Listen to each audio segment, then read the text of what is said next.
तो चलिए आइए हम लोग आगे बढ़ते हैं और वन शॉट सीरीज में अगला चैप्टर हम लोग डिस्कस करने जा रहे हैं एनसीईआरटी चैप्टर नंबर 5।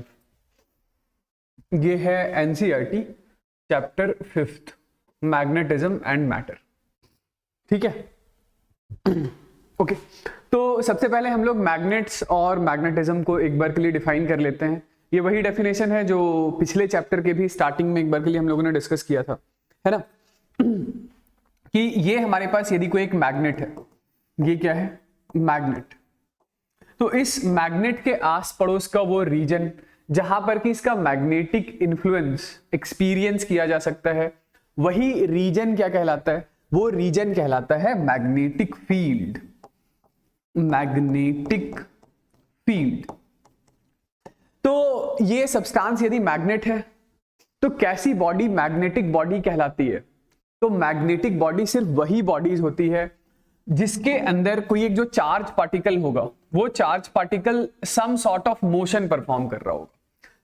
मेरे कहने का मतलब है कि ये यदि कोई एक इलेक्ट्रिक चार्ज है तो ये चार्ज पार्टिकल जब तक रेस्ट पर था तब तक तो ये सिर्फ और सिर्फ इलेक्ट्रिक फील्ड फॉर्म करता था, और यदि ये चार्ज पार्टिकल मोशन में तो भी तभी ये चार्ज पार्टिकल इलेक्ट्रिक फील्ड तो फॉर्म करता ही रहेगा, इसके साथ साथ ये मैग्नेटिक फील्ड भी फॉर्म करने लगता है। तो कैसी बॉडी को आप मैग्नेटिक बॉडी बोलेंगे?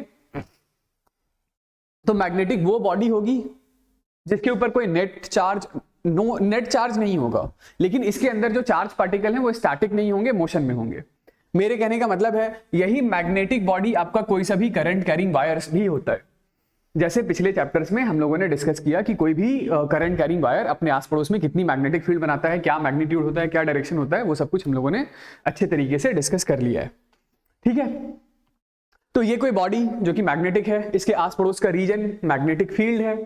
ओके, इस मैग्नेटिक फील्ड में कोई दूसरा मैग्नेटिक बॉडी आएगा तो depending upon nature of poles दोनों के बीच में म्यूचुअल अट्रैक्टिव या रिपल्सिव नेचर का फोर्स काम कर सकता है। ठीक है ना, इतनी बात सही है कि तो बेसिक इंट्रोडक्टरी बात ही है। आइए आगे बढ़ते हैं। तो नेक्स्ट हम लोग सबसे पहले कुछ जो बेसिक प्रॉपर्टीज होती है मैग्नेट की उसको एक एक करके डिस्कस कर लेते हैं। तो सबसे पहली बात क्या है? Attractive property. अट्रैक्टिव प्रॉपर्टी क्या होता है? तो अट्रैक्टिव प्रॉपर्टी सिंपली कहने का मतलब है, ये मान लेते हैं हमारे पास एक बार के लिए कि ये कोई एक बार मैग्नेट, ये बार मैग्नेट का नॉर्थ पोल है, ये बार मैग्नेट का साउथ पोल है। तो इस बार मैग्नेट के आस पड़ोस में यदि आप कोबाल्ट, आयरन या निकल के छोटे छोटे पीसेस लेकर आए तो ये पीसेस अपने आप को इस बार मैग्नेट के आस पड़ोस में कुछ ऐसा अलाइन कर लेते हैं। ठीक है, तो ये है मैग्नेट की अट्रैक्टिव प्रॉपर्टी, यानी कि कोई मैग्नेट है, कोई मैग्नेटिक बॉडी है, तो वो अपने आस पड़ोस में, उसके आस पड़ोस में जो मैग्नेटिक फील्ड बनता है, उस मैग्नेटिक फील्ड में कोई दूसरी मैग्नेटिक बॉडी आती है। जैसे एग्जांपल के लिए ये जैसे मैं डस्ट पार्टिकल्स हैं आयरन का या कोबाल्ट का या निकल का, उसका रिप्रेजेंटेशन मैं ड्रॉ करके दिखा रहा हूं। ठीक है, ये वही चीज है जो बचपन से पढ़ते आ रहे हैं। डायरेक्टिव प्रॉपर्टी थोड़ा सा इंपॉर्टेंट है। डायरेक्टिव प्रॉपर्टी क्या होता है? तो डायरेक्टिव प्रॉपर्टी ये है कि यदि ये हमारे पास एक मैग्नेटिक सब्सटेंस है और इस मैग्नेटिक सब्सटेंस को आपने फ्रीली सस्पेंड किया हुआ है, फ्रीली, जैसे ये एक बार के लिए आप अपने एक मैग्नेटिक निडल मान लीजिए, ये मैग्नेटिक निडल का नॉर्थ पोल है और ये मैग्नेटिक निडल का साउथ पोल है। तो किसी फ्रीली सस्पेंडेड मैग्नेटिक निडल का ये जो नॉर्थ पोल होता है, इसी नॉर्थ पोल के डायरेक्शन में जब आप आगे बढ़ते हैं तो इधर आपका ज्योग्राफिक नॉर्थ ऑफ अर्थ आता है। This is geographic north of earth. और ये साउथ पोल वाली साइड ये आगे बढ़ते हैं तो इधर हमारे पास geographic south pole of earth आ रहा होता है। समझ रहे मैं क्या कहना चाह रहा हूं? मैं ये कहना चाह रहा हूं कि ये है हमारे पास एक फ्रीली सस्पेंडेड मैग्नेटिक निडल, ये मैग्नेटिक निडल का नॉर्थ, ये साउथ। ठीक है, तो ये नॉर्थ पोल हमेशा किस डायरेक्शन में अलाइन हो जाएगा? अर्थ के ज्योग्राफिक नॉर्थ की तरफ, और ये साउथ पोल किधर? अर्थ के ज्योग्राफिक साउथ की तरफ। यानी कि एक फ्रीली सस्पेंडेड मैग्नेटिक निडल अपने आप को ज्योग्राफिक नॉर्थ साउथ के डायरेक्शन में अलाइन कर लेता है। ठीक है, अगली बात है सिमिलर पोल्स जो होते हैं, जैसे ये हमारे पास एक नॉर्थ पोल है, ये एक दूसरा नॉर्थ पोल है, तो इन दो नॉर्थ पोल के बीच में एक म्यूचुअल रिपल्सिव फोर्स काम करेगा। सिमिलरली ये एक साउथ पोल है, ये भी एक साउथ पोल है, तो इन दोनों के बीच में भी एक म्यूचुअल रिपल्सिव फोर्स काम करेगा। और एक नॉर्थ होगा और यदि दूसरा साउथ होगा तो इन दोनों के बीच में एक म्यूचुअल अट्रैक्टिव फोर्स काम करेगा। तो सिमिलर पोल्स जो होते हैं वो रिपेल करते हैं, अपोजिट पोल्स अट्रैक्ट करते हैं। नेक्स्ट सबसे इंपॉर्टेंट बात है कि जो मैग्नेटिक मोनोपोल होता है वो मैग्नेटिक मोनोपोल कभी एग्जिस्ट नहीं करता है। इसका मतलब ये हुआ कि यदि ऐसा हमारे पास कोई एक मैग्नेट है जिस मैग्नेट का ये नॉर्थ है और ये साउथ है, यदि इस मैग्नेट को आप बीच से एक बार के लिए ऐसा तोड़ दें, तो जैसे ही ये तोड़ेंगे तो टूटे हुए पोर्शन पर यहां साउथ और यहां पर तो नॉर्थ था ही सही, ये दूसरी साइड क्या होगा, तो दूसरी साइड ये साउथ था ही, यहां पर एक नया नॉर्थ आ जाएगा। तो इस तरीके से आप तोड़ते तोड़ते तोड़ते तोड़ते इवन इफ एक इलेक्ट्रॉन पे भी पहुंच जाए तो इसके अंदर जो प्रेजेंट इलेक्ट्रॉन होगा उसका भी मोशन कुछ ऐसा सा हो रहा होगा कि उसके मोशन से भी एक इक्विवेलेंट कोई एक करंट कैरिंग लूप बनेगा, जिस लूप के अलोंग यदि आप अपने राइट हैंड के फिंगर को कर्ल करेंगे तो ये जो थंब वाली साइड है वहां से मैग्नेटिक फील्ड लाइन बाहर आएगी। जिस साइड से मैग्नेटिक फील्ड लाइन बाहर आती है बस उसी साइड का नाम नॉर्थ पोल रख दिया जाता है, और जहां से ये मैग्नेटिक फील्ड लाइन दोबारा से घूमकर अंदर जाती है तो उसको हम लोग साउथ पोल नाम रख देते हैं। ठीक है, समझ गए? तो मैग्नेटिक मोनोपोल एग्जिस्ट नहीं करता है। ठीक, हाँ, ये बताइए क्या होता है। नेक्स्ट है कूलम्ब्स लॉ। इलेक्ट्रोस्टैट वाला तो पढ़ा ही है, बिल्कुल वैसा ही मैग्नेटिज्म वाला भी होता है। देखिए, जैसे ये हमारे पास किसी मैग्नेट का नॉर्थ पोल, ये यहां किसी मैग्नेट का साउथ पोल, तो जो इलेक्ट्रोस्टैटिक्स में चार्ज होता था उस चार्ज को हम लोग यहां पर रिप्लेस कर देते हैं मैग्नेट के पोल स्ट्रेंथ से। किससे रिप्लेस कर देते हैं? पोल स्ट्रेंथ से। जैसे ये कोई एक नॉर्थ पोल है तो इसका पोल स्ट्रेंथ मैं QM1 लिख देता हूं, ये साउथ पोल है तो इसका pole strength minus times of QM2 लिख देता हूं। ठीक है, ये पोल स्ट्रेंथ क्या है? तो जो इलेक्ट्रोस्टैट में चार्ज था ना, चार्ज का एक इक्विवेलेंट टर्म पोल स्ट्रेंथ है। सिंपली पोल स्ट्रेंथ ज्यादा होगा तो इस मैग्नेट के आस पड़ोस में जो मैग्नेटिक फील्ड डेवलप होगी, जो इसकी मैग्नेटिक प्रॉपर्टी होगी वो स्ट्रॉन्गर होगी। पोल स्ट्रेंथ कम होगा तो मैग्नेटिक प्रॉपर्टी वीकर होगी। ठीक, तो इसके पोल स्ट्रेंथ को मैं यहां पर रिप्रेजेंट कर देता हूं, इसके पोल स्ट्रेंथ को यहां पर रिप्रेजेंट कर देता हूं। इन दोनों के बीच का सेपरेशन है R। तो ये कूलम्ब्स लॉ बिल्कुल वैसा ही है कि दोनों के बीच में काम करने वाला जो मैग्नेटिक फोर्स है वो directly proportional to product of pole strength होगा और inversely proportional to square of the separation होगा। तो इन दोनों बातों को मिलाकर हम लोग क्या कहते हैं कि फोर्स इज अ कांस्टेंट। ये कांस्टेंट यहां पर होता है म्यू नॉट अपॉन 4 पाई के बराबर का, into QM1 into QM2 divided by R square. ये बिल्कुल वैसा ही इलेक्ट्रोस्टैट वाला। इलेक्ट्रोस्टैट में क्या था? तो F is equal to K times of Q1 Q2 by R square था। बस K जो इलेक्ट्रोस्टैटिक्स वाला कांस्टेंट था 1/4 पाई एप्सिलॉन नॉट, उसको हम लोगों ने रिप्लेस कर दिया है म्यू नॉट अपॉन 4 पाई से। ये म्यू नॉट क्या है? म्यू नॉट को आप अच्छे तरीके से पहचानते हैं, ये है permeability. This is permeability of free space. Free space, इस परमियाबिलिटी की value mu naught is equal to 4 pi into 10 raise to the power -7 newton metre square. Pole strength की यूनिट क्या होती है? एम्पियर मीटर होता है ना, एम्पियर मीटर स्क्वायर हो जाएगा। चलिए इतनी बात सही है, आगे बढ़ते हैं। तो magnetic dipole and magnetic dipole movement अगला टर्म। तो मैग्नेटिक डाइपोल और मैग्नेटिक डाइपोल मूवमेंट से मेरे कहने का मतलब ये है कि ये लीजिए, ये एक मैग्नेट, इस मैग्नेट का ये नॉर्थ पोल, ये साउथ पोल। तो नॉर्थ पोल के लिए जो पोल स्ट्रेंथ का रिप्रेजेंटेशन है वो +QM है, और ये उसी मैग्नेट का साउथ पोल है तो इसके लिए जो साउथ पोल के लिए जो पोल स्ट्रेंथ होगा वो -QM से रिप्रेजेंट करेंगे। ठीक है, इस मैग्नेट की लेंथ हम लोग L से रिप्रेजेंट कर देते हैं, L। तो ये जो मैग्नेटिक डाइपोल मूवमेंट है, मतलब मैग्नेटिक डाइपोल सिंपली कहने का मतलब क्या हो गया कि ये जो हमारे पास बार मैग्नेट है, इस बार मैग्नेट का ये जो नॉर्थ पोल है इसके लिए पोल स्ट्रेंथ पॉजिटिव नेचर का है, और जो साउथ पोल है उसके लिए पोल स्ट्रेंथ नेगेटिव नेचर का है। पोल स्ट्रेंथ पॉजिटिव सिंपली कहने का मतलब हो गया वो रीजन जहां से मैग्नेटिक फील्ड लाइंस बाहर की तरफ आएगी, और नेगेटिव पोल स्ट्रेंथ कहने का मतलब वो चीज जहां पर मैग्नेटिक फील्ड लाइंस अंदर की तरफ जाएगी। ठीक है, जैसे इलेक्ट्रोस्टैट में इलेक्ट्रिक डाइपोल था, तो इलेक्ट्रिक डाइपोल हमारे पास एक ऐसा न्यूट्रल इलेक्ट्रिकल सिस्टम था जिसमें दो इक्वल एंड ऑपोजिट चार्जेस एक दूसरे से छोटे सेपरेशन पर थे। तो वैसे ही ये मैग्नेटिक डाइपोल है। ऑलराइट, तो इस मैग्नेटिक डाइपोल के लिए भी हम लोग मैग्नेटिक डाइपोल मूवमेंट डिफाइन करेंगे। तो मैग्नेटिक डाइपोल मूवमेंट बिल्कुल उसी तरीके से, मैग्नेटिक डाइपोल मूवमेंट बिल्कुल उसी तरीके से, दोनों में से कोई सा भी एक तो पोल स्ट्रेंथ ले लेंगे और इसको मल्टीप्लाई कर देंगे L वेक्टर से। अब ये L वेक्टर कहां की तरफ डायरेक्टेड है? तो L वेक्टर हमेशा हमेशा हमेशा साउथ से नॉर्थ की तरफ डायरेक्टेड होगा। यानी मैग्नेटिक डाइपोल मोमेंट की डायरेक्शन कहां होगी, तो साउथ पोल से नॉर्थ पोल की तरफ होगी। समझ गए? तो ये है हमारे पास मैग्नेटिक डाइपोल मोमेंट, याद रखिएगा बिल्कुल वैसा ही है इलेक्ट्रोस्टैट जैसा, इलेक्ट्रिक डाइपोल मोमेंट वाला। वहां पर चार्ज लेते थे मल्टीप्लाइड विद सेपरेशन, यहां पर चार्ज की बजाय pole strength multiplied with separation. इसमें एक छोटी सी बात मैं और लिख देता हूं कि जो मैग्नेटिक लेंथ होता है ना, वो magnetic length actual length of the magnet से छोटा होता है। जो मैग्नेटिक लेंथ होता है वो लगभग 0.84 times length of the magnet होता है। तो यदि ये मैग्नेटिक डाइपोल मोमेंट कंसीडर करके आपको मैग्नेटिक डाइपोल मोमेंट लिखना है तो आप लिखेंगे this is 0.84 times of pole strength into L vector. ठीक है, क्योंकि magnetic length actual length of the magnet से छोटा होता है। जो मैग्नेटिक लेंथ होता है वो 0.84 times length of the magnet होता है। तो यदि मैग्नेटिक लेंथ कंसीडर करके आपको डाइपोल मोमेंट लिखना है तो this will be 0.84 times of pole strength into separation. ठीक है, ये जो मैग्नेटिक डाइपोल मोमेंट है, ये मैग्नेटिक डाइपोल मोमेंट एक वेक्टर टर्म है। वेक्टर तो होगा ही ना। डायरेक्शन हम लोगों ने बात कर ही लिया कि direction is from south to north pole. अच्छा, इसकी एसआई यूनिट क्या होगी मैग्नेटिक डाइपोल मोमेंट की, बताइए? तो मैग्नेटिक डाइपोल मोमेंट की एसआई यूनिट होती है एम्पियर मीटर स्क्वायर। ये यूनिट मैं कहां से लिख रहा हूं, तो किसी करंट कैरिंग रिंग के लिए मैग्नेटिक डाइपोल मोमेंट लिखा था ना पिछले चैप्टर में। भाई यदि ये हमारे पास ऐसा कोई करंट कैरिंग रिंग था, टॉर्क लिख रहे थे हम लोग, उस करंट कैरिंग रिंग में नंबर ऑफ टर्न्स n था, करंट I था, तो उसके लिए हम लोग मैग्नेटिक डाइपोल मोमेंट लिखते थे।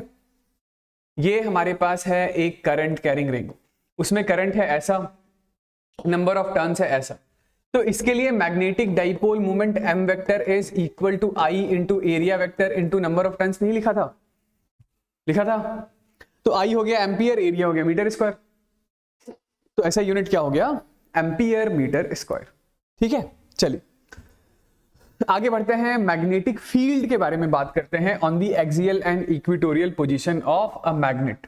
देखिए ये हमारे पास है मैग्नेट, ये क्या है, मैग्नेट, ये है इसकी एक्सियल लाइन, ये है इसकी इक्वेटोरियल लाइन। ये मैग्नेट का हो गया नॉर्थ पोल, ये हो गया साउथ पोल। नॉर्थ पोल का pole strength plus QM, south pole का पोल स्ट्रेंथ माइनस QM।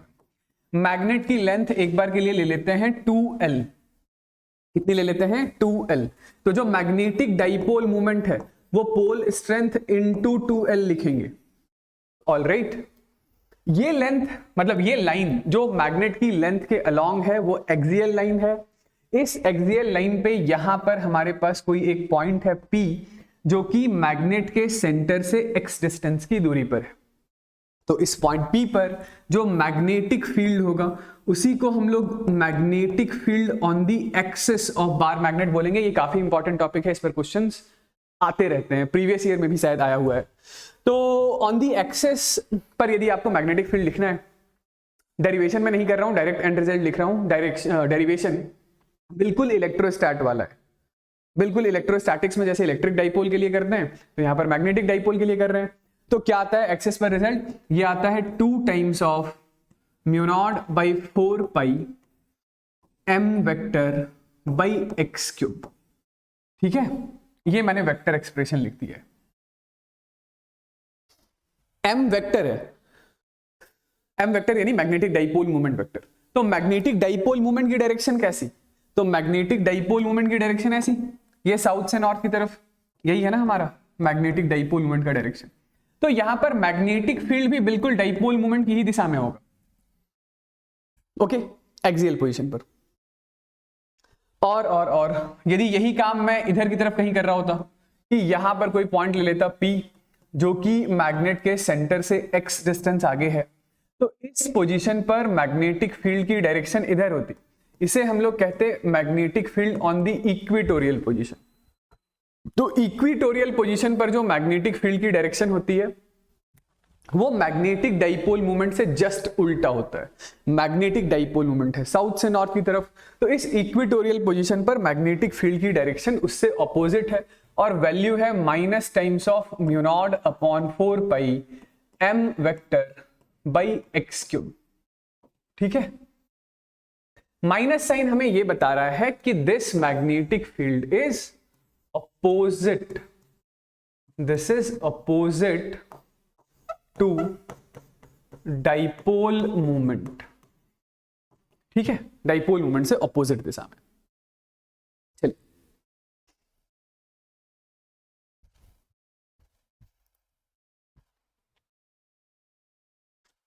चलिए आइए आगे बढ़ते हैं और नेक्स्ट हम लोग बात करते हैं टॉर्क के बारे में कि यदि हमारे पास ऐसा था कोई एक यूनिफॉर्म इलेक्ट्रिक फील्ड, ये क्या है, एक uniform electric field, sorry electric नहीं मैग्नेटिक फील्ड, ये क्या है हमारे पास एक यूनिफॉर्म मैग्नेटिक फील्ड, और इस यूनिफॉर्म मैग्नेटिक फील्ड में हमारे पास कोई एक मैग्नेटिक डाइपोल रखा हुआ है, ऐसा ये है हमारे पास कोई एक मैग्नेटिक डाइपोल, ये मैग्नेटिक डाइपोल का साउथ पोल है और ये मैग्नेटिक डाइपोल का नॉर्थ पोल है। तो इस नॉर्थ पोल पर जो फोर्स काम करेगा वो force in the direction of magnetic field काम करेगा। तो कितना फोर्स काम करेगा, तो फोर्स काम करेगा जो भी इसका पोल स्ट्रेंथ है QM इनटू इस पोजीशन पर जो मैग्नेटिक फील्ड है B। जैसे इलेक्ट्रिक फील्ड की वजह से किसी चार्ज पार्टिकल पर फोर्स कितना काम करता था, तो F is equal to Q into E होता था ना, तो वैसे ही Q को मैंने रिप्लेस कर दिया है पोल स्ट्रेंथ से और E को रिप्लेस कर दिया है मैग्नेटिक फील्ड से। तो ठीक उसी तरीके से इस साउथ पोल पर जो फोर्स काम करेगा वो मैग्नेटिक फील्ड से अपोजिट दिशा में सेम वैल्यू का, क्योंकि इसका भी पोल स्ट्रेंथ सेम है, मैग्नेटिक फील्ड यूनिफॉर्म है। मैग्नेटिक डाइपोल मूवमेंट इधर की तरफ है, साउथ से नॉर्थ की तरफ, मैग्नेटिक फील्ड इधर सामने की तरफ है। इन दोनों के बीच में ये रहा हमारे पास एंगल थीटा, इन दोनों के बीच में हमारे पास एंगल है थीटा। तो इस मैग्नेटिक डाइपोल पर आप देख सकते हैं एक टॉर्क काम कर रहा है, ये टॉर्क इस मैग्नेटिक डाइपोल को रोटेट करने की कोशिश कर रहा है और इस टॉर्क का सुंदर सा एक्सप्रेशन है हमारे पास m vector cross b vector. ये बिल्कुल वैसा ही है जैसे इलेक्ट्रोस्टैट में टॉर्क का एक्सप्रेशन था p vector cross e vector. p electric dipole movement होता था, उसको रिप्लेस किया है मैग्नेटिक डाइपोल मूवमेंट से, और e जो कि इलेक्ट्रिक फील्ड इंटेंसिटी थी उसको रिप्लेस किया है मैग्नेटिक फील्ड इंटेंसिटी से। वैल्यू क्या है, तो this is m into B into sine of theta के बराबर होगा। थीटा हमारे पास एंगल है डाइपोल मोमेंट और मैग्नेटिक फील्ड के बीच का। चलिए ये एक्सप्रेशन याद रखिएगा, ठीक है। नेक्स्ट हम लोग बात कर लेते हैं इसके बाद potential energy of dipole in uniform magnetic field. तो जैसे ऐसा है, ये है हमारे पास एक मैग्नेटिक फील्ड B और ये मैग्नेटिक फील्ड यूनिफॉर्म नेचर का है, और यहां पर है हमारे पास एक मैग्नेट। इस मैग्नेट का मैग्नेटिक डाइपोल मोमेंट है m, इन दोनों के बीच का एंगल है थीटा, ठीक है। तो इस मैग्नेटिक डाइपोल के लिए यहां पर जो पोटेंशियल एनर्जी का एक्सप्रेशन है उसका एक्सप्रेशन होता है minus times of m vector dot b vector, minus times of m vector dot b vector. आप इसी चीज को लिख सकते हैं, this is equal to minus m into B into cos of theta. ये कॉस थीटा क्या है, तो कॉस थीटा एंगल है, थीटा एंगल है मैग्नेटिक डाइपोल मोमेंट और मैग्नेटिक फील्ड के बीच का। तो इसी एक्सप्रेशन से हम लोग ये कह सकते हैं कि ये पोटेंशियल एनर्जी की मिनिमम वैल्यू आपके पास तब आएगी जब ये जो एंगल थीटा है वो 0 डिग्री का हो। मेरे कहने का मतलब है कि मैग्नेटिक फील्ड है ऐसा और मैग्नेटिक डाइपोल मोमेंट भी ऐसा है। थीटा यदि 0 है तो पोटेंशियल एनर्जी की मिनिमम वैल्यू होगी माइनस टाइम्स ऑफ mb के बराबर। तो इसी पोजीशन को हम लोग कहते हैं this is stable equilibrium position. ये स्टेबल इक्विलिब्रियम पोजीशन है। इक्विलिब्रियम इसलिए क्योंकि टॉर्क नेट एफ नेट सब कुछ 0 है, स्टेबल इसलिए क्योंकि पोटेंशियल एनर्जी मिनिमम है। और यहीं से हम लोग ये कह सकते हैं कि इस पोटेंशियल एनर्जी की मैक्सिमम वैल्यू तो तब आएगी जब थीटा की वैल्यू 180 डिग्री हो, मतलब मैग्नेटिक फील्ड ऐसा और डाइपोल ऐसा। तो यहां पर जो मैक्सिमम वैल्यू आएगा पोटेंशियल एनर्जी का वो प्लस mb के बराबर हो जाएगा। प्लस कैसे हो गया, तो minus mb cos of 180 cos 180 is minus 1 minus minus plus mb हो गया, ठीक है। और ये जो इक्विलिब्रियम पोजीशन होगा इसे ही हम लोग कहते हैं unstable equilibrium position. Unstable equilibrium, equilibrium इसलिए क्योंकि फिर से टॉर्क नेट एफ नेट 0 है, अनस्टेबल इसलिए क्योंकि पोटेंशियल एनर्जी मैक्सिमम। समझ गए। चलिए आइए भाई आगे बढ़ते हैं। तो अगला मैग्नेटिक डाइपोल मोमेंट के बारे में बात करते हैं, किसका? किसी रिवॉल्विंग इलेक्ट्रॉन का। ठीक है, देखिए ये हमारे पास कोई एक इलेक्ट्रॉन है जिसके पास चार्ज है -e, मास है m, इस इलेक्ट्रॉन के पास स्पीड है v। ये इलेक्ट्रॉन न्यूक्लियस के अबाउट किसी r रेडियस की ऑर्बिट में ऐसे घूम रहा है, ऐसे मतलब ये वाली साइड जो है वो ऐसे बाहर की तरफ आती हुई, ये डॉटेड साइड अंदर की तरफ जा रही है, ऐसा घूम रहा है। तो उसकी वजह से करंट बनेगा उससे अपोजिट सेंस में। ठीक है, करंट तो बनेगा ना, करंट इलेक्ट्रॉन मोशन से अपोजिट दिशा में बनेगा। ऑलराइट, कितना करंट बनेगा? तो electric current I is equal to होता तो वैसे Q/T है। Q को हम लोग इलेक्ट्रॉन के चार्ज से रिप्लेस करेंगे और T को कैपिटल T यानी कि टाइम पीरियड ऑफ रिवॉल्यूशन, यानी इलेक्ट्रॉन के एक रिवॉल्यूशन के करस्पॉन्डिंग बनने वाले करंट के बारे में बात कर रहे हैं। तो ये E तो ठीक है, टाइम पीरियड क्या लिखेंगे? टाइम पीरियड लिख लेंगे 2πr बाई इलेक्ट्रॉन की वेलोसिटी v। ओके, ये जो लूप है उस लूप का एरिया कितना है? तो लूप का एरिया आप बोलेंगे area of the loop is πr²। ठीक है, क्योंकि सर्कुलर लूप है, सर्कुलर ऑर्बिट है। तो magnetic dipole moment m is equal to current I into area ही तो होता है।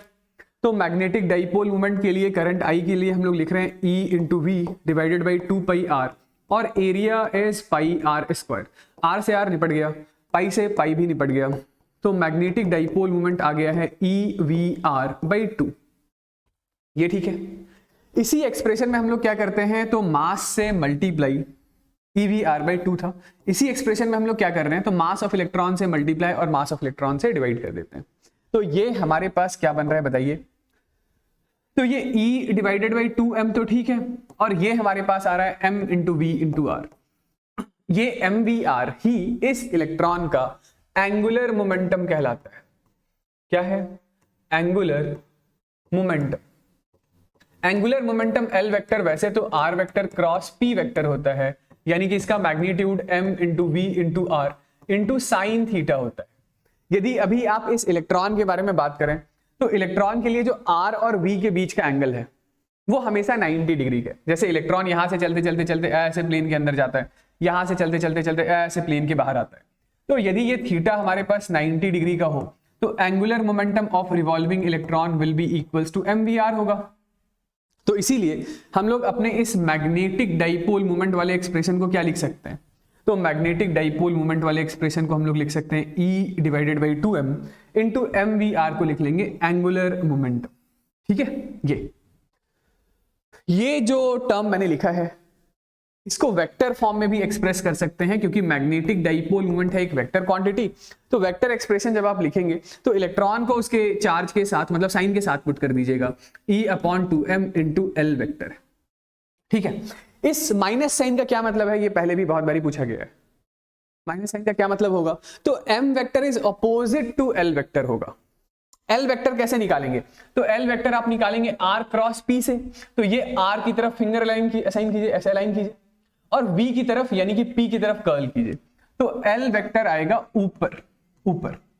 ठीक है, और मैग्नेटिक डाइपोल मोमेंट कैसे निकालते हैं, तो करंट के लॉन्ग अपने फिंगर को घुमाते हैं। यदि आप करंट के लॉन्ग फिंगर को घुमाते हैं तो नीचे की तरफ एरिया वेक्टर आएगा, जिधर एरिया वेक्टर होगा उधर ही मैग्नेटिक डाइपोल मोमेंट होगा। तो मैग्नेटिक डाइपोल मोमेंट कहां है, नीचे। तो माइनस साइन हमें यह बताता है कि L vector and M vector are opposite to each other, opposite to each other। ठीक है, समझ गए? m हाँ मास ऑफ इलेक्ट्रॉन है। अब चूंकि मॉडर्न फिजिक्स तो आपने पढ़ लिया है और आपको पता है कि हाइड्रोजन लाइक एटम में, कहां पर, हाइड्रोजन लाइक एटम में, जो बोर्स पोस्टुलेट है, याद कीजिए बोर का दूसरा पोस्टुलेट बोर्स क्वांटाइजेशन कंडीशन, कि angular momentum of revolving electron होता है quantized. Angular momentum of revolving electron की वैल्यू क्या होती है, तो इसके आगे का मैं इधर लिख रहा हूं कि angular momentum is integral multiple of h/2π होता है। याद है, ये है Bohr's quantization condition, this is Bohr's quantization condition. तो बोर्स क्वांटाइजेशन कंडीशन यहां पर हम लोग काउंट कर ले तो magnetic dipole moment of revolving electron E/2m into NH/2 लिखेंगे, ठीक है। यहां पे यदि आप n की वैल्यू को 1 पुट कर देते, कितना 1, तो मैग्नेटिक डाइपोल मोमेंट कितना होगा E इंटू H/4πm। n की वैल्यू 1 पुट कर रहे हैं, हम लोग बात कर रहे हैं हाइड्रोजन एटम के लिए। तो ये जो मैग्नेटिक डाइपोल मोमेंट की वैल्यू है, इसी को हम लोग कहते हैं दिस इज बोर्स मैग्नेटॉन। तो ये बोर्स मैग्नेटॉन क्या है? मैग्नेटिक डाइपोल मोमेंट है, किसका? उस इलेक्ट्रॉन का जो हाइड्रोजन एटम के लिए पहली ऑर्बिट में रिवॉल्व कर रहा है, ठीक है। तो ये मैग्नेटिक डाइपोल मोमेंट की वैल्यू है, एक्सप्रेशन, समझ गए? चलिए आगे बढ़ते हैं। तो नेक्स्ट हम लोग बात कर लेते हैं सबसे पहले मैग्नेटिक फील्ड लाइंस के बारे में। तो जैसा हमारे पास इलेक्ट्रिक फील्ड लाइन था, बिल्कुल वैसा सा ही मैग्नेटिक फील्ड लाइन है। मेरे कहने का मतलब है कि हम लोग कुछ डायग्रामेटिक रिप्रेजेंटेशन सोचते हैं किसी रीजन में मैग्नेटिक फील्ड को डायग्राम के थ्रू रिप्रेजेंट करने के लिए, मतलब एक डायग्रामेटिक, एक पिक्टोरियल रिप्रेजेंटेशन के लिए हम लोग कुछ इमेजिनरी लाइन का कॉन्सेप्ट लेकर आते हैं। वही इमेजिनरी लाइन का concept is magnetic field line. कैसे डिफाइन करेंगे? तो बिल्कुल उसी तरीके से कि ये कोई एक इमेजिनरी लाइन या कर्व है, यही इमेजिनरी लाइन या कर्व आपका मैग्नेटिक फील्ड लाइन कहलाएगा। यदि आप इस इमेजिनरी लाइन या कर्व के किसी भी पॉइंट पर, इस इमेजिनरी लाइन के किसी भी पॉइंट पर, जैसे ये कोई पॉइंट है x, इस इमेजिनरी लाइन के किसी भी पॉइंट पर यदि आप एक टेंजेंट ड्रॉ करते हैं, क्या ड्रॉ करते हैं? एक टेंजेंट, और ये ड्रॉन टेंजेंट आपको इस पॉइंट पर मैग्नेटिक फील्ड की डायरेक्शन रिप्रेजेंट करेगा। तो यही इमेजिनरी लाइन या कर्व क्या कहलाएगा? मैग्नेटिक फील्ड लाइंस, ठीक। तो इट इज दैट लाइन या curve tangent to which at any point gives the direction of the magnetic field at that point. समझ रहे हैं? जैसे सिमिलरली एक और पॉइंट मैं ले लूं, यहां पर कोई पॉइंट है y, तो पॉइंट y पर टेंजेंट ऐसा होगा, तो पॉइंट y पर मैग्नेटिक फील्ड की डायरेक्शन कहां है? तो यहां पर, जहां आपका टेंजेंट जा रहा है। समझ गए? मैं फिर से एक बार स्टेटमेंट रिपीट करता हूं कि इट इज दैट लाइन और curve tangent to which at any point gives the direction of the magnetic field at that point. तो आपको इसकी कुछ प्रॉपर्टीज याद होनी चाहिए मैग्नेटिक फील्ड लाइन की, ठीक है। प्रॉपर्टीज यही है, देखिए पहला ये है कि magnetic line of forces are closed curve which starts in air from north pole and ends at south pole, ठीक है, and then returns to the north pole through the interior of the magnet. तो ये वही चीज है जो आप बचपन से 7th 8th क्लास से 9th से पढ़ते आ रहे हैं, है ना? क्या कि ये हमारे पास कोई एक मैग्नेट, तो इस मैग्नेट में हम लोग एक साइड तो नॉर्थ असाइन करते हैं, दूसरी साइड साउथ। तो नॉर्थ सिंपली कहने का मतलब वो जगह जहां से मैग्नेटिक फील्ड लाइन बाहर आती है, और साउथ सिंपली कहने का मतलब वो चीज, वो जगह, वो रीजन जहां पर वही मैग्नेटिक फील्ड लाइन अंदर टर्मिनेट होती है।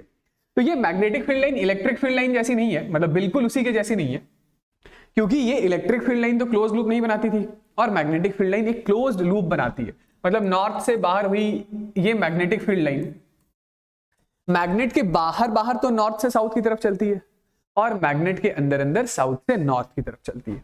तो ये जो फील्ड लाइन है, ये फील्ड लाइन एक क्लोज्ड लूप बनाता है। क्या बनाता है? एक क्लोज्ड लूप बनाता है। समझ गए? तो वो रीजन, वो साइड, वो एरिया जहां से फील्ड लाइन बाहर आती है वो नॉर्थ कहलाता है। वो रीजन, वो साइड, वो एरिया जहां पर मैग्नेटिक फील्ड लाइन अंदर जाती है वो साउथ कहलाता है। तो फील्ड लाइन मैग्नेट के बाहर नॉर्थ से साउथ, मैग्नेट के अंदर साउथ से नॉर्थ, ठीक है। अगली बात कि जो लाइन ऑफ फोर्सेस हैं वो कभी भी एक दूसरे को क्रॉस नहीं कर सकते। यदि मैं ऐसा रिप्रेजेंट कर रहा हूं कि ये एक मैग्नेटिक फील्ड लाइन है, ये दूसरी मैग्नेटिक फील्ड लाइन है, तो ये इस तरीके से रिप्रेजेंट करके दिखाना है गलत, रॉन्ग है। क्या रॉन्ग है? तो रॉन्ग इसलिए हो जाएगा क्योंकि जो पॉइंट ऑफ इंटरसेक्शन होगा वहां पर दो अलग अलग टेंजेंट आएंगे, दो अलग अलग डायरेक्शन में। ये टेंजेंट बोलेगा कि मैग्नेटिक फील्ड की डायरेक्शन इधर है, ये ऊपर वाला टेंजेंट बोलेगा मैग्नेटिक फील्ड की डायरेक्शन इधर है। तो दिस इज नॉट पॉसिबल। समझ रहे हैं? ये वाली प्रॉपर्टी बिल्कुल इलेक्ट्रोस्टैट में इलेक्ट्रिक फील्ड लाइन जैसी ही है कि दो इलेक्ट्रिक फील्ड लाइन भी कभी एक दूसरे को इंटरसेक्ट नहीं कर सकते हैं, दो मैग्नेटिक फील्ड लाइन भी एक दूसरे को कभी इंटरसेक्ट नहीं कर सकते हैं। अगली बात भी वैसे ही है कि ये जो मैग्नेटिक फील्ड लाइन है वो किसी मैग्नेट के सरफेस से नॉर्मली स्टार्ट होती है। नॉर्मली, जैसे मैं कल को बोल दूं कि ये हमारे पास ऐसा कोई एक मैग्नेट है, यहां से मैग्नेटिक फील्ड लाइन कैसे स्टार्ट होगी? तो इस सरफेस से मैग्नेटिक फील्ड लाइन है तो नॉर्थ, तो मैग्नेटिक फील्ड लाइन यहां से ऐसे सरफेस से ऐसे स्टार्ट होगी, ऐसे सरफेस से नॉर्मली स्टार्ट भी होगी और किसी मैग्नेटिक बॉडी के सरफेस पर नॉर्मली फॉल भी करेगी। ओके, फिर ये बताइए कि जो मैग्नेटिक फील्ड लाइंस होती है उसकी टेंडेंसी लॉन्गिट्यूडनल डायरेक्शन में कॉन्ट्रैक्ट करने की होती है और ट्रांसवर्सल डायरेक्शन में एक दूसरे को रिपेल करने की होती है। तो magnetic field line longitudinally contract होती है, ट्रांसवर्सली रिपेल करती है। और लास्ट और आखिरी बात ये याद रखिएगा कि यदि कभी मैं मैग्नेटिक फील्ड लाइन ऐसा ड्रॉ करता हूं, पैरेलल इक्वी स्पेस्ड लाइन, तो ये रिप्रेजेंट करेगा एक यूनिफॉर्म मैग्नेटिक फील्ड को। किसको? यूनिफॉर्म मैग्नेटिक फील्ड को। ठीक है, मतलब मैग्नेटिक फील्ड, मैग्नीट्यूड, डायरेक्शन हर जगह एक जैसा है। और यदि कभी मैं मैग्नेटिक फील्ड लाइन ऐसा ड्रॉ कर दूं, ऐसा, तो यहां पर लाइन डेंसिटी ज्यादा है, मतलब number of lines per unit cross sectional area यहां पर ज्यादा है, तो यहां पर फील्ड स्ट्रॉन्गर है as compare to this point. मतलब कि लाइन जहां पास पास तो वहां पर फील्ड स्ट्रांग, लाइन जहां दूर दूर वहां पर तो मैग्नेटिक फील्ड वीक। ओके, चलिए अगला है हमारे पास गॉस लॉ ऑफ मैग्नेटिज्म। बताइए गॉस लॉ ऑफ मैग्नेटिज्म क्या होता है? तो गॉस लॉ ऑफ मैग्नेटिज्म होता है, ये है हमारे पास कोई एक बंद सरफेस, ठीक है, बंद surface, this is closed surface, या इसी क्लोज्ड सरफेस को हम लोग कहते हैं गाउसियन सरफेस। क्या नाम है इसका? इसका नाम है गाउसियन सरफेस। इलेक्ट्रोस्टैट वाला तो गॉस लॉ याद है ना? बताइए वो क्या होता था? तो वो होता था integration of E vector dot ds vector, this is q inside by epsilon naught. ये इंटीग्रेशन ई डॉट ds आपका इलेक्ट्रिक फ्लक्स कहलाता है। ये क्या कहलाता है? Electric flux, which is surface integration of electric field around a closed loop. उसकी value q inside by epsilon naught के बराबर थी। तो ठीक उसी तरीके से इस बंद सरफेस के लिए यदि आप सरफेस इंटीग्रेशन मैग्नेटिक फील्ड का करें, यानी integration of b dot ds, तो ये इंटीग्रेशन b डॉट ds हमेशा हमेशा हमेशा जीरो होगा। कितना होगा? Zero, zero. ठीक है, इसका लिटरली मतलब यही है कि देखिए ये जो बंद सरफेस है, इस बंद सरफेस के अंदर कोई एक मैग्नेट पड़ा है, तो मैग्नेट में आइसोलेटेड मैग्नेटिक पोल तो होता नहीं है। यदि वो मैग्नेट है तो उसके पास दो टाइप के पोल होंगे, एक नॉर्थ होगा, दूसरा साउथ होगा। तो नॉर्थ से फील्ड लाइन बाहर जाएगी और साउथ में वही फील्ड लाइन अंदर आएगी। तो इस बंद सरफेस से जब आप फ्लक्स निकालेंगे, फ्लक्स क्या होता है? फ्लक्स रिप्रेजेंटेशन होता है उन मैग्नेटिक लाइन ऑफ फोर्सेस के नंबर का। मैग्नेटिक फ्लक्स, इलेक्ट्रिक फ्लक्स के लिए वो इलेक्ट्रिक फील्ड लाइन थी, मैग्नेटिक फ्लक्स के लिए मैग्नेटिक फील्ड लाइन है। तो मैग्नेटिक फ्लक्स रिप्रेजेंटेशन होता है उन मैग्नेटिक लाइन ऑफ फोर्सेस के नंबर का जो किसी सरफेस को नॉर्मली लिंक करती है, नॉर्मली। तो जितनी फील्ड लाइन इसको इंटरसेक्ट करके आगे बढ़ेगी, उतनी ही तो फील्ड लाइन इसके अंदर भी आ रही होगी साउथ पोल की वजह से। तो सरफेस इंटीग्रेशन क्या लिखेंगे गॉस लॉ ऑफ मैग्नेटिज्म कि surface integration of magnetic field around a closed loop is always zero, is always zero। समझ गए? इसका कंक्लूजन क्या होगा? यहां से क्या आप इन्फर करेंगे? तो इन्फर हम लोग ये करेंगे कि मैग्नेटिक मोनोपोल एग्जिस्ट नहीं करता है, मैग्नेटिक मोनोपोल एग्जिस्ट नहीं करता है। ठीक है, चलिए इसके बाद कुछ छोटे छोटे हमारे पास टर्म्स हैं, उन टर्म्स को हम लोग करते हैं डिफाइन। पहला है मैग्नेटाइजिंग फील्ड इंटेंसिटी। क्या होता है मैग्नेटाइजिंग फील्ड इंटेंसिटी? देखिए जैसे ये हमारे पास मान लेते हैं कोई एलिमेंट है, वो शुरुआत में मैग्नेट नहीं है, अभी इसके अंदर कोई मैग्नेटिक प्रॉपर्टी नहीं है।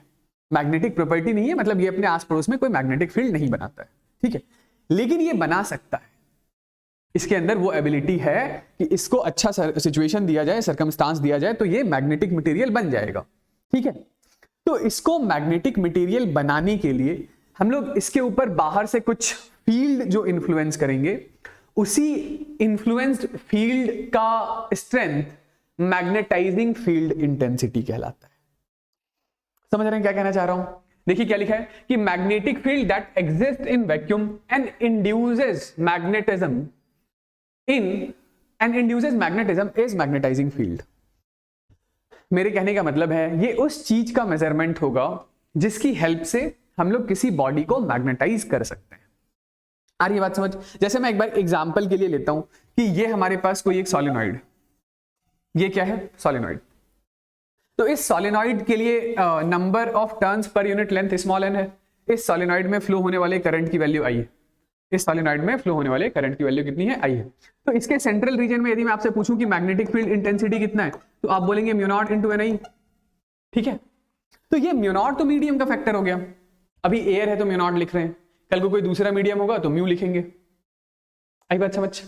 तो यहां पर यदि हम लोगों ने कोई एक बॉडी रखा जिसको हम लोग मैग्नेटाइज करना चाहते हैं, तो उसके ऊपर सॉलिनॉइड जो स्ट्रेंथ लगा रहा है, जो फील्ड लगा रहा है उसको मैग्नेटाइज करने के लिए, वो ये एनआई के बराबर का होगा। तो यही एनआई हमारा मैग्नेटाइजिंग फील्ड इंटेंसिटी कहलाएगा। आई बात समझ? ये मैग्नेटाइजिंग फील्ड इंटेंसिटी एक वेक्टर क्वांटिटी है। इस एच वेक्टर का एक्सप्रेशन एन आई होता है। एन आई इस एग्जाम्पल के लिए होगा, एन आई इस एग्जाम्पल के लिए होगा। समझ रहे हैं? यदि मैं सॉलिनॉइड के कॉन्टेक्स्ट में बात कर रहा हूं तो ओके वही डिफाइन भी कर रखा है कि its magnitude is defined as number of ampere turns. Magnitude क्या है? Number of ampere turns flowing around a unit length of solenoid required to produce given magnetising field. ठीक है, तो इसके बारे में एक दो बातें और याद रखिएगा कि ये एक वेक्टर टर्म है। मतलब मैं समझ रहे हैं क्या कहना चाह रहा हूं? ये जो एग्जाम्पल ले रहा था ना, उसी एग्जाम्पल से इसके मैग्नीट्यूड को डिफाइन कर दिया। ओके, वेक्टर क्वांटिटी है, एच से रिप्रेजेंट करेंगे इसको। ठीक है, और एसआई यूनिट क्या होगा बताइए? तो एसआई यूनिट हमारे पास फिर से हो जाएगा एम्पियर। ये स्मॉल एन जो होता था आपका, वो number of turns per unit length होता था, तो एम्पियर पर मीटर। ठीक है, या एम्पियर मीटर इनवर्स भी लिख सकते हैं। समझ गए क्या? ठीक है,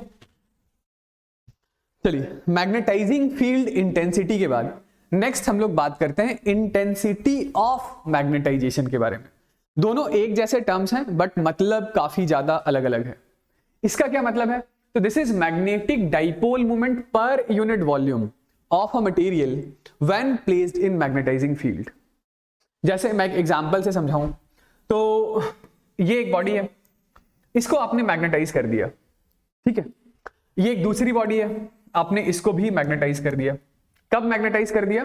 तो जब इसको आपने इन्फ्लुएंस किया, मतलब इसको जब आपने रखा बाहर से आने वाली किसी मैग्नेटाइजिंग फील्ड के अंदर, तो ये भी मैग्नेट बन गया, ये वाली बॉडी भी मैग्नेट बन गई, ये वाली बॉडी भी मैग्नेट बन गई। ओके, अब आपको कंपेयर करना है कि दोनों में स्ट्रॉन्गर मैग्नेट कौन है। बॉडी ए ज्यादा स्ट्रॉन्गर मैग्नेट बनकर बाहर आया है या बॉडी बी ज्यादा स्ट्रॉन्गर मैग्नेट बनकर बाहर आया है? तो उस चीज के लिए एक फेयर कंपैरिजन करने के लिए हम लोग इंटेंसिटी ऑफ मैग्नेटाइजेशन कैलकुलेट करेंगे, या इसी इंटेंसिटी ऑफ मैग्नेटाइजेशन को जस्ट मैग्नेटाइजेशन भी कहते हैं। तो यदि आपको जानना है दोनों में स्ट्रॉन्गर मैग्नेट कौन है, तो हम लोग क्या करेंगे? हम लोग ये कर सकते हैं कि एक यूनिट वॉल्यूम का मैग्नेट इससे काटकर बाहर निकालिए और एक यूनिट वॉल्यूम का मैग्नेट इससे काटकर बाहर निकालिए, और फिर चेक कीजिए दोनों में स्ट्रॉन्गर मैग्नेटिक डाइपोल मोमेंट किसका है। जिसका स्ट्रॉन्गर मैग्नेटिक डाइपोल मोमेंट होगा वही बॉडी ज्यादा स्ट्रॉन्गर मैग्नेट होगी या ज्यादा अच्छे तरीके से मैग्नेटाइज हुई होगी। समझ रहे हैं? तो हम लोग क्या डिफाइन करते हैं इस मैग्नेटाइजेशन को?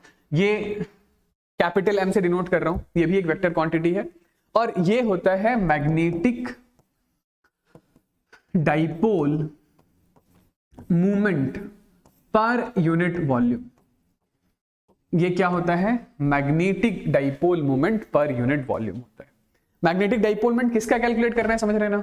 उस बॉडी का जिसको आपने मैग्नेटाइज किया है, जिसको आपने मैग्नेटाइज किया है। ठीक है, ये भी एक वेक्टर टर्म है, ये भी एक वेक्टर क्वांटिटी है, और इसकी भी एसआई यूनिट, इसकी भी SI unit ampere per metre होती है। समझ गए? Okay, next magnetic permeability. Magnetic permeability देखिए, जैसे ये मैं एक सॉलिनॉइड ले लेता हूं। सॉलिनॉइड में जो number of turns per unit length है वो स्मॉल एन है, और सोलेनॉइड में फ्लो होने वाली जो करंट है वो करंट है I। तो इस सोलेनॉइड के अंदर इधर किसी पॉइंट पर यदि मैं आपसे पूछूं कि मैग्नेटिक फील्ड इंटेंसिटी की वैल्यू बताइए, तो मैग्नेटिक फील्ड इंटेंसिटी आप क्या बोलेंगे, B is equal to mu naught into NI। ठीक है, तो ये B तो ठीक है, ये म्यू नॉट ठीक है, इसी NI को अभी अभी थोड़ी देर पहले हम लोगों ने H से डिनोट किया है, इंटेंसिटी ऑफ मैग्नेटाइजिंग फील्ड, है ना। तो ये जो हमारे पास म्यू नॉट है, ये म्यू नॉट क्या आ रहा है, म्यू नॉट आ रहा है B by H, B by H। तो ये B क्या है, B है मैग्नेटिक फील्ड। अच्छा, इसी मैग्नेटिक फील्ड के एक दो नाम और होते हैं, इसी को हम लोग मैग्नेटिक इंडक्शन भी बोलते हैं। क्या कहते हैं, मैग्नेटिक इंडक्शन या मैग्नेटिक फील्ड इंटेंसिटी। और ये क्या है, तो दिस इज इंटेंसिटी, या इसको मैं ऐसा लिख देता हूं, this is magnetising field intensity, this is magnetising field intensity. समझ गए ना, ठीक है। तो क्या हो गया, मैग्नेटिक परमिएबिलिटी, मैग्नेटिक परमिएबिलिटी हो गया ratio of magnetic field to the intensity of, to the magnetising field intensity, B by H। Okay, तो it is ratio of magnetic field to the magnetising field intensity, यही हमारा magnetic permeability होता है। ठीक, हाँ, इसके बाद नेक्स्ट हम लोग रिलेटिव परमिएबिलिटी के बारे में बात करते हैं। तो रिलेटिव परमिएबिलिटी कैसे डिफाइन करेंगे, relative permeability is permeability of medium to the free space. ये बिल्कुल वैसा ही है जैसे इलेक्ट्रोस्टैट में आपने रिलेटिव परमिटिविटी डिफाइन किया था, this is permittivity of medium relative to free space. ठीक है, तो relative permeability is equal to mu r by mu naught, this is permeability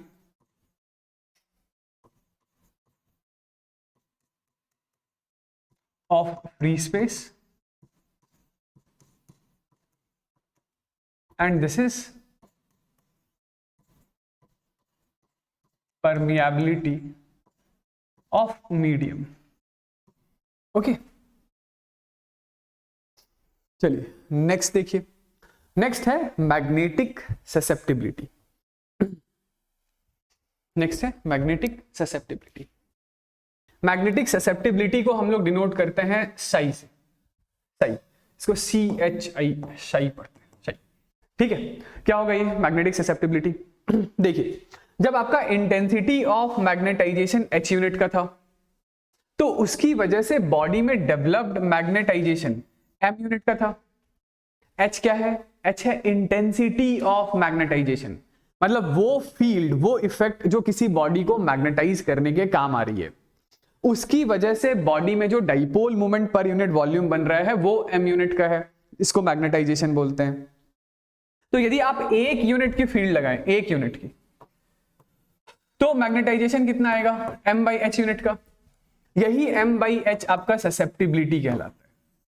ठीक है, यानी कि M magnetisation, H magnetising field intensity, मतलब magnetisation per unit magnetising field intensity, magnetisation per unit magnetising field intensity, यही है आपका susceptibility.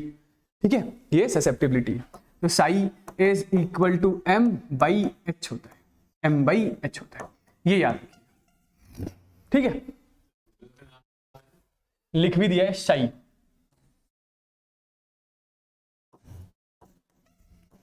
Okay ना, ठीक है। चलिए, तो ये ससेप्टिबिलिटी और रिलेटिव परमिएबिलिटी के बीच में एक रिलेशन होता है, आइए वो रिलेशन भी लिख लेते हैं। देखिए ऐसा है कि ये मान लीजिए हमारे पास है एक सोलेनॉइड, सोलेनॉइड के ही कॉन्टेक्स्ट में सारी चीजें बात ही कर रहे हैं, तो इसमें number of turns per unit length है n, सॉरी फ्लो होने वाले करंट की वैल्यू है I, number of turns per unit length है L, n। इसके अंदर हम लोगों ने कोई एक बॉडी और इंसर्ट कर दिया है। अब यदि यहां पे मैं किसी पॉइंट पर यदि आपसे पूछूं कि मुझे है ना नेट मैग्नेटिक फील्ड लिखकर बताइए, तो नेट मैग्नेटिक फील्ड आप कितना बोलेंगे, तो आप बोलेंगे net magnetic field is equal to mu naught into H plus mu naught into M। ये म्यूनॉड इनटू एच तो सिर्फ और सिर्फ सोलेनॉइड की वजह से है, और इसके अंदर आपने एक मटेरियल मीडियम रखा है, वो मटेरियल मीडियम भी मैग्नेटाइज हुआ है, उसने भी कुछ ना कुछ मैग्नेटिक फील्ड बनाई है, तो उसके द्वारा प्रोड्यूस्ड मैग्नेटिक फील्ड की वैल्यू है म्यूनॉड इनटू एम के बराबर। ओके, अब आप बोलेंगे कि इसी मैग्नेटिक फील्ड को तो आप एक और स्टाइल से लिख सकते थे कि भाई ये तो सोलेनॉइड है ही सही, बस इस सोलेनॉइड के अंदर अभी एयर नहीं है, कोई दूसरा मटेरियल मीडियम है।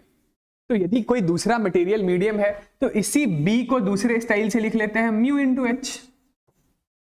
भाई म्यू क्या है? म्यू इस मीडियम की परमियाबिलिटी और एच उसकी इंटेंसिटी ऑफ मैग्नेटाइजेशन। तो this mu into H is same as mu naught into H plus M. Okay, तो यहां से इस म्यू की वैल्यू क्या है? Mu is equal to mu naught 1 plus M by H, और इस एम बाई एच को अभी अभी क्या डिफाइन किया? ससेप्टिबिलिटी। इस म्यू नॉट को इधर ले आता हूं तो mu by mu naught is equal to 1 plus susceptibility, ये एम बाई एच ससेप्टिबिलिटी बन गया, और ये म्यू बाई म्यू नॉट क्या हो गया?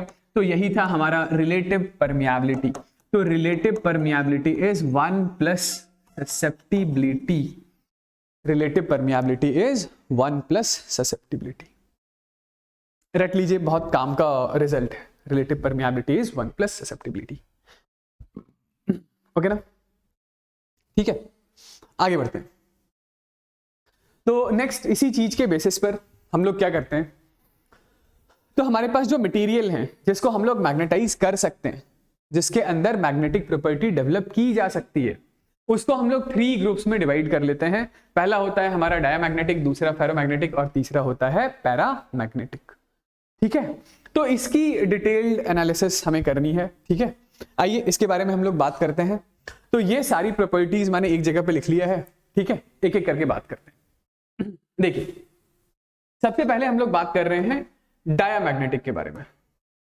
डायामैग्नेटिक, तो डायामैग्नेटिक, ये पहला हमारा डायामैग्नेटिक है, दूसरा पैरामैग्नेटिक है, और ये लास्ट वाला हम लोग फेरोमैग्नेटिक के बारे में बात करेंगे।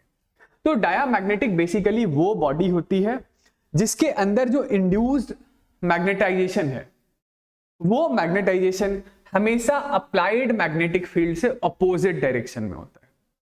मेरे कहने का मतलब है पहले कि जैसे ये एक डायामैग्नेटिक बॉडी है, डायामैग्नेटिक। इस डायामैग्नेटिक को आप यदि किसी एक्सटर्नल मैग्नेटिक फील्ड में इस तरीके से इन्फ्लुएंस करते हैं, रखते हैं, तो ये अपना खुद का जो मैग्नेटाइजेशन डेवलप करेगा वो इस अप्लाइड मैग्नेटिक फील्ड से अपोजिट डायरेक्शन में डेवलप करेगा। तो मेरे कहने का मतलब है कि इसका जो नॉर्थ पोल डेवलप होगा वो इधर होगा, और साउथ पोल जो डेवलप होगा वो इधर होगा। ठीक है, ओके। तो यही दूसरी पॉइंट है, ये दूसरा पॉइंट यहां पर लिखा हुआ है कि acquire feeble magnetisation in the direction opposite to the magnetising field. Okay, हाँ, दूसरी बात, नेक्स्ट पॉइंट इसके बारे में, जैसे मैं इधर लिखता हूं, यहां कहीं पर लिखता हूं, जैसे ये हमारे पास कोई एक रीजन है जहां पर मैग्नेटिक फील्ड इंटेंसिटी अलग अलग पॉइंट पर अलग अलग वैल्यू है। तो चूंकि ये डायामैग्नेटिक अपनी खुद की मैग्नेटिक फील्ड अप्लाइड से अपोजिट डायरेक्शन में बना रहा है, तो यदि किसी डायामैग्नेटिक मटेरियल को आप इस रीजन में रैंडमली कहीं रिलीज कर दें, तो ये हमेशा भागकर वहां चला जाएगा जहां पर मैग्नेटिक फील्ड सबसे वीकेस्ट होगा। ओके, तो डायामैग्नेटिक मटेरियल को यदि आप किसी वेरिएबल मैग्नेटिक फील्ड वाले रीजन में छोड़ देते हैं, तो वो हमेशा हमेशा एक स्ट्रॉन्गर मैग्नेटिक फील्ड से वीकर मैग्नेटिक फील्ड की तरफ चला जाता है। जैसे इस पर बेस्ड जो प्रॉब्लम आते हैं वो ऐसा होगा कि ये हमारे पास कोई एक मैग्नेट है, ये मैग्नेट का नॉर्थ है, ये साउथ है, इसके ऊपर हम लोगों ने कुछ मटेरियल था, वो मटेरियल हम लोगों ने ऐसा प्लेस कर रखा था। ये ऊपर हम लोगों ने इसको जस्ट एक दो बारी टैप किया, तो टैप करने के बाद ये कुछ ऐसा सा दिखाई देने लग गया, ऐसा, मतलब इसकी हीप यहां पे बन गई, ये सारा मटेरियल इधर आकर जमा हो गया। तो सबसे वीकेस्ट मैग्नेटिक फील्ड कहां पर होगा इस रीजन में? ऑब्वियसली बीच में ही होगा ना, क्योंकि पोल्स के आस पड़ोस में तो मैग्नेटिक फील्ड सबसे स्ट्रॉन्गर होता है। तो ये जो एलिमेंट है ये स्ट्रॉन्गर मैग्नेटिक फील्ड को छोड़कर वीकर मैग्नेटिक फील्ड में भाग गया है। तो ये मटेरियल क्या होगा? ये मटेरियल एक डायामैग्नेटिक मटेरियल होगा। समझ गए? डायामैग्नेटिक मटेरियल होगा। इसी डायामैग्नेटिक मटेरियल का रिप्रेजेंटेशन किसी एक्सटर्नल मैग्नेटिक फील्ड लाइन में आप कुछ इस तरीके से भी कर सकते हैं कि ये जैसे हमारे पास बाहर से कुछ मैग्नेटिक फील्ड लाइन आ रही थी, तो ये मैग्नेटिक फील्ड लाइन जब इस डाया मैग्नेटिक मटेरियल के आस पड़ोस से होकर गुजरेगी, तो यहां पर इस रीजन में मैग्नेटिक फील्ड सबसे वीकेस्ट हो जाएगा। वीकेस्ट इसलिए हो जाएगा क्योंकि इसने जो अपनी खुद की मैग्नेटिक फील्ड बनाई है वो तो अप्लाइड से अपोजिट डायरेक्शन में। हम लोग जानते हैं जहां लाइन डेंसिटी ज्यादा होता है वहां पर मैग्नेटिक फील्ड स्ट्रॉन्गर होता है, जहां पर लाइन डेंसिटी कम होता है वहां मैग्नेटिक फील्ड वीक होता है। तो किसी एक्सटर्नल मैग्नेटिक फील्ड में किसी डाया मैग्नेटिक सब्सटेंस का रिप्रेजेंटेशन इस तरीके से करके दिखाते हैं। ओके, ठीक है, देखिए। हाँ, फिर अगली बात है कि फ्रीली सस्पेंडेड एक डायामैग्नेटिक रॉड होगा तो वो हमेशा अपने आप को अलाइन कर लेगा in the direction perpendicular to the magnetic field. इसका मतलब ये हुआ कि ये हमारे पास ये नॉर्थ है, ये साउथ है, ये एक ऐसा मैग्नेटिक फील्ड है। हमारे पास कोई एक डायामैग्नेटिक मटेरियल है और उस डायामैग्नेटिक मटेरियल को आपने यहां से ऐसा फ्रीली सस्पेंड किया है। तो जब आप इसको फ्रीली सस्पेंड करते हैं तो मोर और लेस यही प्रॉपर्टी का एक्सप्लेनेशन हम लोग इससे भी कर सकते हैं कि वो हमेशा अपने आप को एक वीकर मैग्नेटिक फील्ड में रखना चाहता है। तो सबसे वीकर मैग्नेटिक फील्ड कहां पर होगा? बीच में। तो ये जो डायामैग्नेटिक बॉडी है वो डायामैग्नेटिक बॉडी इस एक्सटर्नल मैग्नेटिक फील्ड से बिल्कुल परपेंडिकुलर डायरेक्शन में अलाइन हो जाती है। समझ गए? ठीक है। हाँ, चलिए, ये ससेप्टिबिलिटी याद रखिएगा कि ससेप्टिबिलिटी इसके लिए स्मॉल होता है, नेगेटिव होता है। ससेप्टिबिलिटी -1 से 0 के बीच में होता है। इसके लिए डायामैग्नेटिक के लिए, ठीक है। और जो रिलेटिव परमिएबिलिटी है तो relative permeability slightly less than 1 होगा, यानी रिलेटिव परमिएबिलिटी जो है वो 0 से 1 के बीच में होता है। रिलेटिव परमिएबिलिटी 0 से 1 के बीच में होता है, क्योंकि हम लोगों ने अभी अभी क्या पढ़ा कि relative permeability μr is equal to 1 plus susceptibility था। तो जो भी ससेप्टिबिलिटी है उसमें 1 जोड़ दीजिए, रिलेटिव परमिएबिलिटी आ जाएगा, ठीक है। और जो परमिएबिलिटी है तो वो परमिएबिलिटी फ्री स्पेस की परमिएबिलिटी से छोटी होगी, यानी परमिएबिलिटी लेस देन μ0 होगा, ठीक है। हाँ, अगली सबसे इंपॉर्टेंट बात की इफेक्ट ऑफ टेम्परेचर। तो जो टेम्परेचर का इफेक्ट है, टेम्परेचर का कोई भी इफेक्ट डायामैग्नेटिक मटेरियल पर नहीं होता है। ओके, यानी कि इसके अंदर जो इंड्यूस्ड मैग्नेटाइजेशन है वो टेम्परेचर इंडिपेंडेंट होता है। टेम्परेचर बढ़ाइए घटाइए उससे मैग्नेटिक डाइपोल मूवमेंट का कोई लेना देना नहीं है। तो टेम्परेचर से ये ससेप्टिबिलिटी वगैरह जो है वो डिपेंडेंट नहीं होता, ठीक। हाँ, इसमें भी सबसे अगली इंपॉर्टेंट बात कि इसमें भी जो इंड्यूस्ड मैग्नेटाइजेशन है वो सिर्फ तब तक ही रहता है जब तक आप एक एक्सटर्नल मैग्नेटिक फील्ड इसके ऊपर अप्लाई करके रखते हैं। ओके, मतलब कि ये हमारे पास एक डायामैग्नेटिक मटेरियल है, तो ये डायामैग्नेटिक कब तक मैग्नेटिक प्रॉपर्टी शो करेगा? जब तक आप इसे एक्सटर्नल मैग्नेटिक फील्ड में रखते हैं, बस तब तक। ओके, हाँ, फिर उसके बाद बस आपको इसके एग्जांपल्स याद रखने हैं कि बिस्मथ हो गया, कॉपर हो गया, ठीक है, लेड हो गया, NaCl हो गया, H2O हो गया, ठीक है, नाइट्रोजन एट STP हो गया। ये सब इसके डायामैग्नेटिक मटेरियल के एग्जांपल है। समझ गए? जैसा ये डायामैग्नेटिक है तो इससे ठीक उल्टा हमारे पास पैरामैग्नेटिक सब्सटेंस है। तो पैरामैग्नेटिक सब्सटेंस, सॉरी पैरो बोल रहा हूं गलती से, पैरामैग्नेटिक सब्सटेंस जो होता है वो अपनी खुद की जो मैग्नेटिक प्रॉपर्टी है वो कहां डेवलप करता है? तो in the direction same as applied magnetic field. मेरे कहने का मतलब है, देखिए, ये हमारे पास कोई एक पैरामैग्नेटिक बॉडी है, तो यदि आपका एक्सटर्नल मैग्नेटिक फील्ड ऐसा है तो इसी एक्सटर्नल मैग्नेटिक फील्ड के ही डायरेक्शन में इसकी अपनी खुद की मैग्नेटिक प्रॉपर्टी डेवलप होगी। यानी ये एक्सटर्नल मैग्नेटिक फील्ड ऐसा है तो इसका इंड्यूस्ड नॉर्थ पोल इधर होगा, इंड्यूस्ड साउथ पोल इधर होगा, ठीक। As a result of which यदि आपके पास एक ऐसा रीजन है जिस रीजन में अलग अलग पॉइंट पर मैग्नेटिक फील्ड अलग अलग वैल्यू का है, तो इस पैरामैग्नेटिक बॉडी को यदि आप रिलीज कर दें तो ये हमेशा एक वीकर से स्ट्रॉन्गर मैग्नेटिक फील्ड वाले रीजन की तरफ भागेगा। ओके,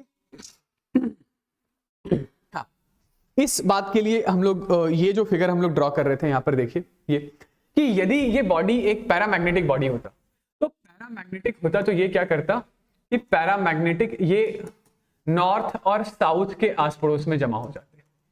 समझ रहे हैं? यदि ये एक पैरामैग्नेटिक बॉडी होती तो पैरामैग्नेटिक मैग्नेट्स के नॉर्थ और साउथ पोल के आस पड़ोस में जमा हो जाते, तो ये एक पैरा मैग्नेटिक सब्सटेंस होता। समझ गए? तो सिमिलरली जैसे ये यदि हमारे पास पैरामैग्नेटिक बॉडी है, इस पैरामैग्नेटिक बॉडी के लिए ये मैग्नेट का नॉर्थ, ये मैग्नेट का साउथ। तो किसी एक्सटर्नल मैग्नेटिक फील्ड को हम लोग इसके आस पड़ोस में कुछ इस तरीके से ड्रॉ करके दिखा सकते हैं कि लाइंस इस बॉडी के क्लोजर आ गई है, क्योंकि इस रीजन में इसने भी अपनी जो खुद की मैग्नेटिक फील्ड बनाई है वो तो अप्लाइड मैग्नेटिक फील्ड वाली ही डायरेक्शन में है ना। तो यहां पर मैग्नेटिक फील्ड लाइंस कॉन्ट्रैक्ट हुई है, जैसे पिछले सिचुएशन में डायामैग्नेटिक वाले में रिपेल हुआ था। और फिर लास्ट आखिरी बात कि यहां पर जो आपका बॉडी होगा, जैसे यदि ये एक पैरामैग्नेटिक बॉडी है तो ये पैरामैग्नेटिक बॉडी अपने आप को मैग्नेटिक फील्ड के डायरेक्शन में ही अलाइन कर लेगी। जैसे डायामैग्नेटिक अपने आप को परपेंडिकुलर डायरेक्शन में अलाइन कर रहा था, तो ये मैग्नेटिक फील्ड के ही डायरेक्शन में अलाइन कर लेता है। ठीक है, चलिए इसके लिए जो ससेप्टिबिलिटी की वैल्यू है वो 0 से एप्सिलॉन के बीच में कोई वैल्यू हो सकती है। इसके लिए जो रिलेटिव परमिएबिलिटी है वो 1 से लेकर 1 प्लस एप्सिलॉन के बीच में हो सकता है, क्योंकि रिलेटिव परमिएबिलिटी लिखने के लिए क्या करेंगे, तो जो भी ससेप्टिबिलिटी है उसमें 1 ऐड करेंगे। इसकी जो परमिएबिलिटी है वो फ्री स्पेस की परमिएबिलिटी से ज्यादा बड़ी वैल्यू का होता है। ऑलराइट, और इसके अंदर भी जो मैग्नेटाइजेशन है वो सिर्फ तब तक ही रिटेन्ड रहता है जब तक बाहर से मैग्नेटाइजिंग इंटेंसिटी अप्लाइड होती रहती है। और ये बात समझ, मेरे कहने का मतलब है ये भी तब तक ही मैग्नेटिक कैरेक्टर शो करेगा जब तक बाहर से आपको एक फील्ड लगा के रखें। जैसे ही आप अपना फील्ड हटा लेते हैं तो वैसे ही इसके अंदर का जो मैग्नेटाइजेशन है वो खत्म हो जाता है। ऑलराइट, और हाँ, इसमें ये जो m वेक्टर है वो changes linearly with h and attains saturation at lower temperature in very strong field.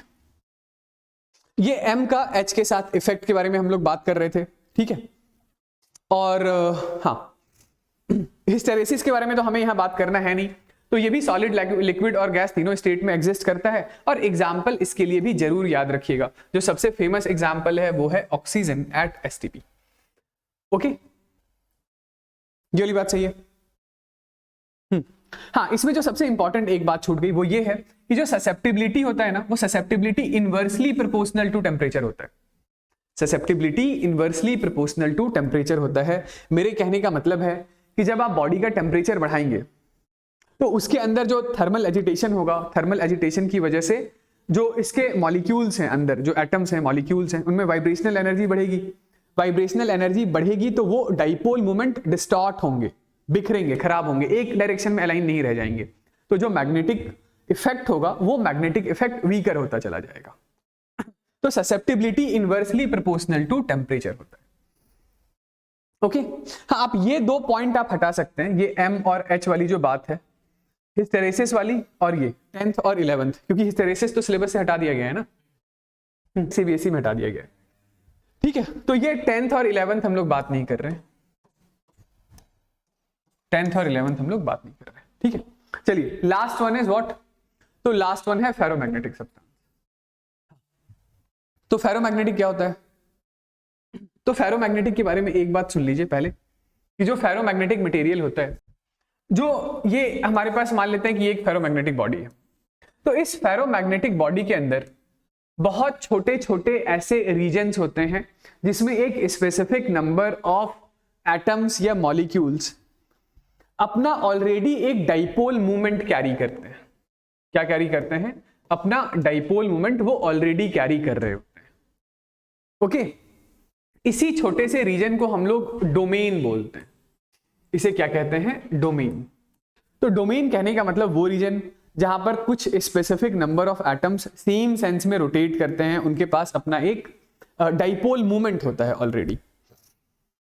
तो जब आप ऐसी बॉडी को किसी एक्सटर्नल मैग्नेटिक फील्ड में सब्जेक्ट करेंगे, तो ये एक्सटर्नल मैग्नेटिक फील्ड, इसके अंदर प्रेजेंट जितने भी छोटे छोटे मैग्नेटिक डाइपोल्स हैं, जो डोमेन्स हैं, उसको एक ही डायरेक्शन में अलाइन कर देगा।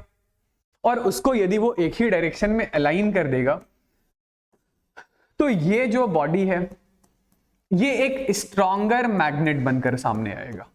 ये सबसे स्ट्रॉन्गर मैग्नेट बनकर सामने आएगा।